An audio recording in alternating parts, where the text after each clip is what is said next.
Erik ten Hag has overseen a huge improvement on the pitch, but the club still looked clumsy when it comes to agreeing transfer fees and squad planning. Last summer, Manchester City made more money from transfers than Manchester United have over the last decade. Let that sink in for a moment. City banked £143 million, $183 million, from the sales of Raheem Sterling, Oleksandr Zinchenko and Gabriel Jesus among others, allowing them to turn a profit despite signing Erling Haaland and Calvin Phillips for a combined £95 million, $121 million. On the other side of Manchester United made a grand total of £11 million, $14 million, most of which came from the sale of Andreas Pereira to Fulham. In the same summer, they splashed out £208 million, $266 million. Spending £85 million, $109 million, alone on Anthony, Pereira ended the season with 10 goal contributions and was one of Fulham's most influential players in an impressive first season back in the top flight. Anthony, meanwhile, contributed to just 6 goals for United in the Premier League, scoring just once between November and May and not providing an assist until April. He ended the season with as many assists in the Premier League for United as in the Eredivisie for Ajax. It might seem opportunistic to compare the prices of two players of different ages, positions and career paths, but, given how they performed last season, it seems fair to conclude that United undersold Pereira and vastly overpaid for Anthony. While every club makes mistakes in the transfer market and deals can only be judged with the benefit of hindsight, United have been made to look like very bad negotiators in the transfer market, when it comes to both buying and selling players. There is little sign of an improvement in how they do deals either, having recently agreed to pay up to £60 million, $51 million, for Mason Mount despite him being in the last year of his contract with Chelsea, while they look like woeful operators having withdrawn their offer of a new contract for David De Gea after the Spaniard had agreed to the terms, leading to him departing the club in farcical circumstances. And so as United looked to do deals with Inter for Andre Onana, Lanta for Rasmus Højlund and other players in a bid to boost Erik ten Hag's squad for the coming season, the clubs on the other side of the negotiating table know that they can take the Red Devils for a ride. Paying through the nose for Anthony, one of the reasons why United tend to overpay for players is that they often try to do one deal at a time and become fixated on one target, stopping at nothing until they get their man. As a result, they pay through the nose for the player. Take last summer's bid to sign Anthony from Ajax. The Dutch giants did not want to sell the Brazil winger and could see that United were desperate to land him. Ajax's then chief executive Edwin van der Sar, the former United goalkeeper, admitted that Ajax had all the negotiating power. He told The Athletic, "We would have liked to keep him here 1 year longer, there was not a dire need to sell him, we had money in the bank. But the fee got so high. We challenged United to go as far as possible." United had stated at the start of the summer that they would not pay any more than £60 million, $51 million, for Anthony. They ended up paying £85 million, $109 million, leaving the club with no money in the January transfer window. While Liverpool signed Cody Gakpo, who was a United target, Ten Hag could only sign Wout Weghorst and Marcel Sabitzer on loan, having lost Cristiano Ronaldo in November. Outbidding City for Maguire, it was a similar story with Harry Maguire. The England centre-back was Jose Mourinho's #1 target in 2018 after an excellent World Cup, and he was available for £60 million, $51 million, but United were not willing to back the Portuguese manager. The following summer, after Maguire's stock had risen even higher, City also expressed interest in the defender, leading Leicester to demand £100 million for him. City drew the line at £70 million, so United agreed a price of £80 million, 4 years on. and Maguire is 5th in the pecking order of United centre-backs, starting only 8 Premier League matches last season and even losing his place in some games to left-back Luke Shaw. While he suited the style of football that Mourinho and Ole Gunnar Solskjaer wanted to play and is still a key player for England manager Gareth Southgate. Maguire struggles in possession, and with the higher defensive line Ten Hag favors, United would be willing to sell Maguire this summer, but have reportedly set a £50 million price tag.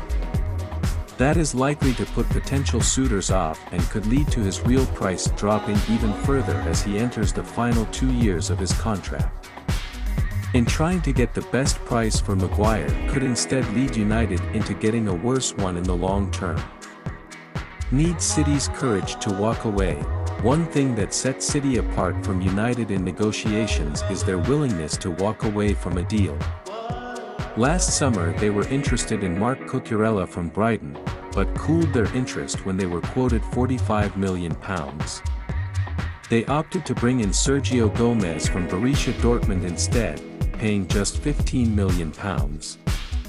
Cucurella, meanwhile, moved to Chelsea for £55 million, $70 million, and had a terrible debut season. Gomez did not do well for City either, playing just 340 minutes of Premier League football and starting 2 games, but by shifting their focus, City demonstrated they would not be fleeced. Sometimes, they simply sign players in different positions. After pulling out of the Maguire deal in 2019, City decided they did not need a new centre-back after all, promoting Eric Garcia from the academy and spending their money on Rodri, £59 million, and João Cancelo, £55 million. Instead, City also turned away from deals for Kalidou Koulibaly and Jorginho after balking at the price, and did the same with Declan Rice this summer after West Ham rejected their bid of £90 million, leaving Arsenal to snap up the England midfielder instead. Paying what Chelsea wanted for Mount, United had the opportunity to squeeze a better deal out of Chelsea for Mount as the midfielder was entering the final year of his contract with his boyhood club and would be available for free in July 2024. That explains their opening bid of £40 million, which was rejected by Chelsea. United had the added advantage of Chelsea needing to sell Mount before June 30th, the end of the financial year, to enhance their accounts for the season and comply with the Premier League's rules on sustainable spending. But United finally agreed to paying £55 million up front plus an additional £5 million in bonuses related to appearances and success. It was a huge fee for a player who had fallen out of favor at Stamford Bridge due to his contractual situation and had scored only 3 goals last season. City, ever the wily negotiators, signed Mateo Kovacic, who was also out of contract with Chelsea in 2024, for only £25 million. Paying what Chelsea wanted for Mount, United had the opportunity to squeeze a better deal out of Chelsea for Mount as the midfielder was entering the final year of his contract with his boyhood club and would be available for free in July 2024. That explains their opening bid of £40 million, which was rejected by Chelsea. United had the added advantage of Chelsea needing to sell Mount before June 30th, the end of the financial year, to enhance their accounts for the season and comply with the Premier League's rules on sustainable spending. But United finally agreed to paying £55 million up front plus an additional £5 million in bonuses related to appearances and success. It was a huge fee for a player who had fallen out of favor at Stamford Bridge due to his contractual situation and had scored only 3 goals last season. City, ever the wily negotiators, signed Mateo Kovacic, who was also out of contract with Chelsea in 2024, for only £25 million. Exit plans required. De Gea is far from the only high-profile player to leave United for nothing in recent years. Paul Pogba, Juan Mata, Ander Herrera, Nemanja Matic and Jesse Lingard all left at the end of their contracts, the club's inability to negotiate exit plans for players goes a long way to explaining why they rank bottom of the Premier League's Big Six clubs in player sales between 2013 and 2023, making only £133 million, $169 million, according to football finance analyst Kieran Maguire.